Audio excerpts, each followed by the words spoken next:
Hello Manchester Academy, day 3 today then of me reading When They Call You a Terrorist, a Black Lives Matter Memoir by Patrisse Cullors and Asha Bandele.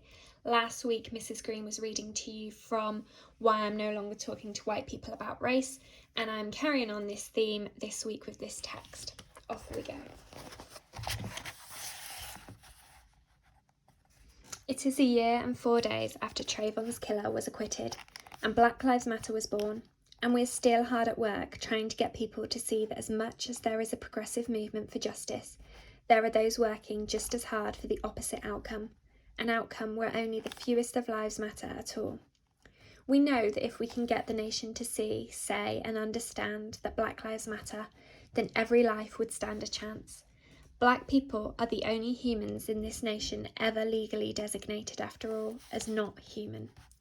Which is not to erase any group's harm or ongoing pain, in particular the genocide carried out against First Nation peoples, but it is to say that there is something quite basic that has to be addressed in the culture, in the hearts and minds of people who have benefited from and were raised upon the notion that Black people are not fully human.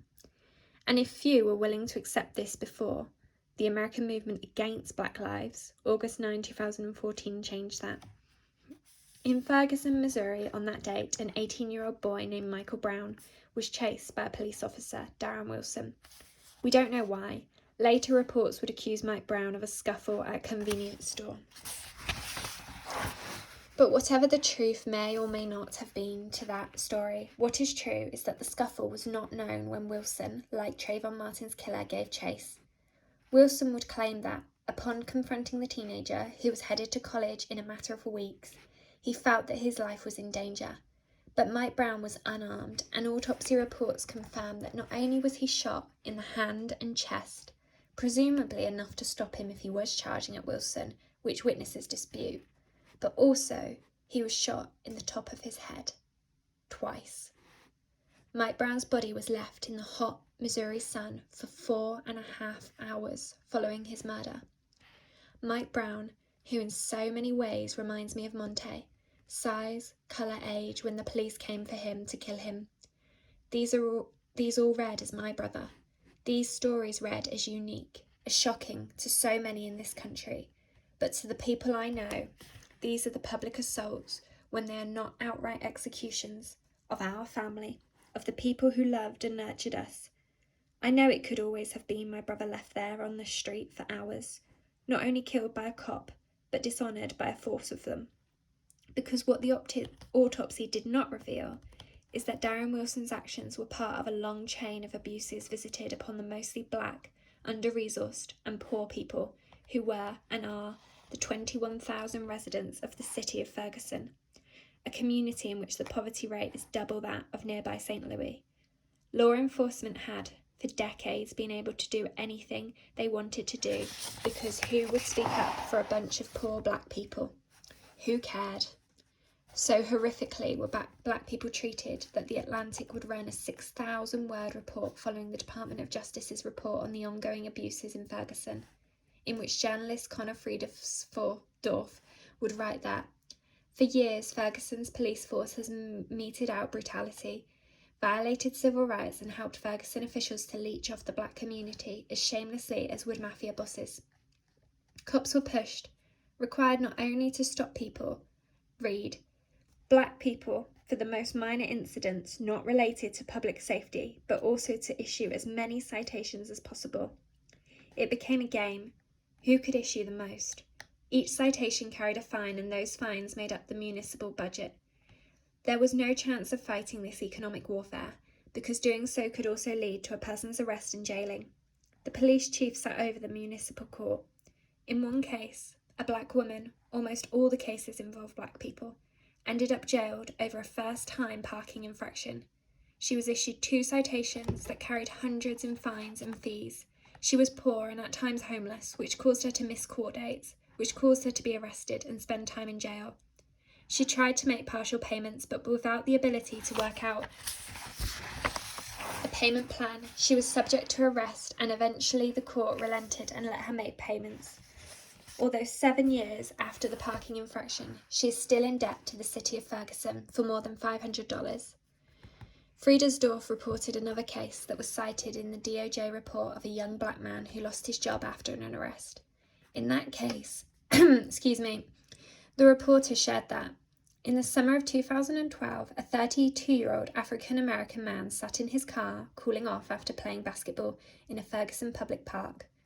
An officer pulled up behind the man's car and demanded the man's social security number and identification. Without any cause, the officer accused the man of being a paedophile, referring to the presence of children in the park, and ordered the man out of his car for a pat-down. Although the officer had no reason to believe the man was armed, the officer also asked to search the man's car. The man objected, citing his constitutional rights. In response, the officer arrested the man, reportedly at gunpoint, charging him with 8 violations of Ferguson's municipal code.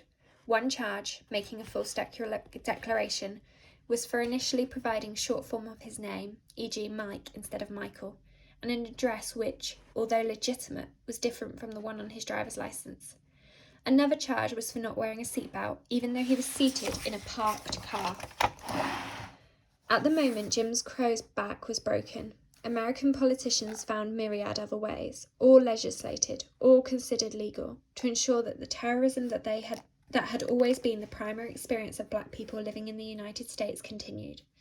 And for a long time it continued with the broad silence of the people most harmed, which is to say, us. We did not rise up in numbers as we were written off as thugs, crackhoes, welfare queens. We used those terms ourselves. Our politicians and preachers used those terms.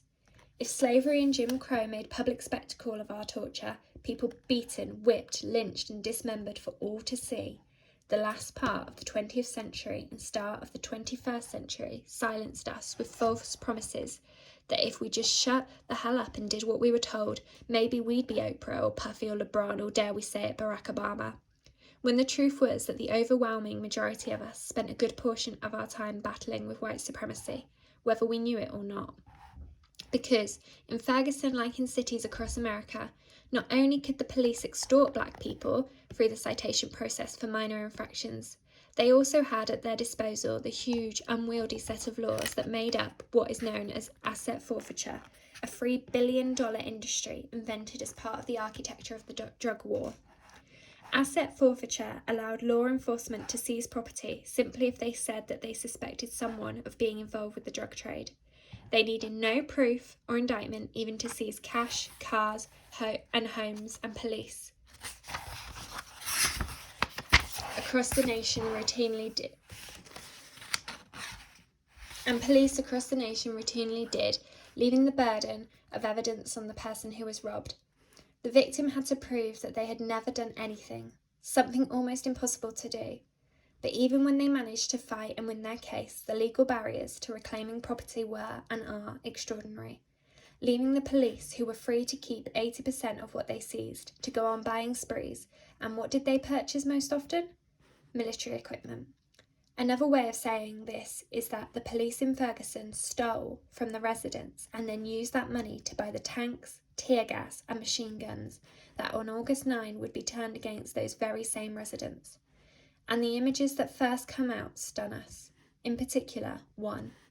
There is a young black girl, and she is standing in front of a tank, and in her hands she is holding a sign.